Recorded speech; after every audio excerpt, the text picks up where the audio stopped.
a des échecs, arrête de mettre ça sur le dos de Dieu. C'est ta faute. C'est pas la faute de Dieu. Il y a des choses que tu reproches à Dieu, c'est pas la faute de Dieu, c'est ta faute. Comprenez ça? Amen.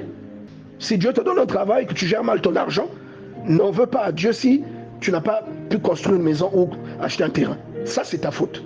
C'est pas Dieu qui fera ça pour toi. Si Dieu t'a donné des enfants, c'est à toi de savoir les orienter. Est-ce que vous comprenez ça? C'est à toi de ne pas trop les chouchouter. La Bible dit, n'éloigne pas la verge de l'enfant. Si tu le frappes de la verge, il ne mourra pas. Donc, à un moment, un enfant, il faut savoir le recadrer.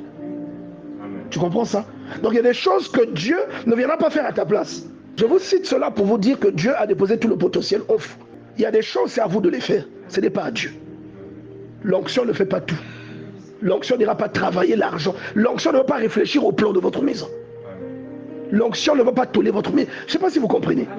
Elle va vous donner la grâce, mais vous devez être intelligent. Lisez le livre des Chroniques, je crois que vous allez voir comment David a épargné de l'argent pour pouvoir investir dans la construction du temple.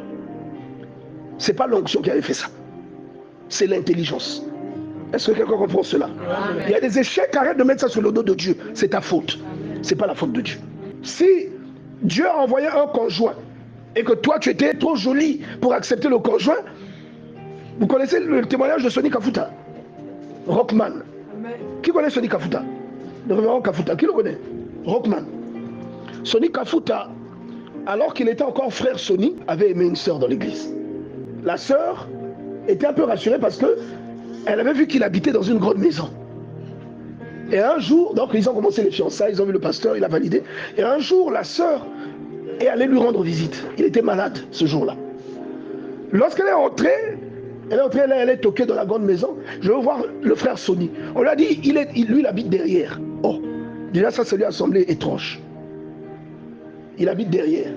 Quand elle est partie derrière, c'était une sorte de petite maison à l'arrière qui n'avait rien à voir avec la grande maison qui était en face. Et finalement, elle vient, elle toque. Le frère Sonny ouvre. Et quand la soeur le voit, elle est découragée. Parce qu'il dit que même le lit qu'il avait pour dormir, là, il fallait connaître le secret de ce lit-là. C'est un lit, si tu ne faisais pas attention, quand tu t'allongeais dessus, tu pouvais tomber avec le lit. Donc quand elle a vu le frère, elle a méprisé le frère. Elle lui a dit, frère Sonny, donc toi tu vis dans ces conditions. Et lui il a dit, mais Dieu fera. Il dit, non, comment ça Dieu fera? C'est le présent, toi tu parles du futur. Et elle a refusé de poursuivre les fiançailles avec Sonny. Elle a rompu. Et elle est finalement allée épouser un médecin. Un jour, Sonny Kafuta est devenu Rockman. Je ne sais pas si vous avez connu Sonny Kafuta, moi je l'ai connu. Hein. Quand j'étais à l'université, je l'ai connu. Il remplissait les stades, il faisait des miracles incroyables. Il est devenu Rockman, Sonny Kafuta. Et un jour, il pleuvait alors qu'il était dans sa grosse moulure. En passant, il a reconnu cette fille. Et il a su que le type qui était à côté, c'était son mari. Il ne pouvait pas les laisser comme ça sous la pluie. Donc il s'est arrêté, il leur a demandé de monter. La fille est montée, le mari est monté. Mais comme eux, ils habitaient plus loin que chez lui, il leur a dit, vous êtes trompés, allons d'abord chez moi, vous allez vous changer. Donc ils sont allés chez lui, les gardiens sont venus ouvrir le portail, ils sont entrés, ils sont allés dans la maison, il en a profité pour les gifler un peu. La sœur n'a plus pris garde à son mari, elle lui a dit, ah frère Sonny, si je pouvais repartir en arrière. On ne juge pas un livre par sa couverture. Amen.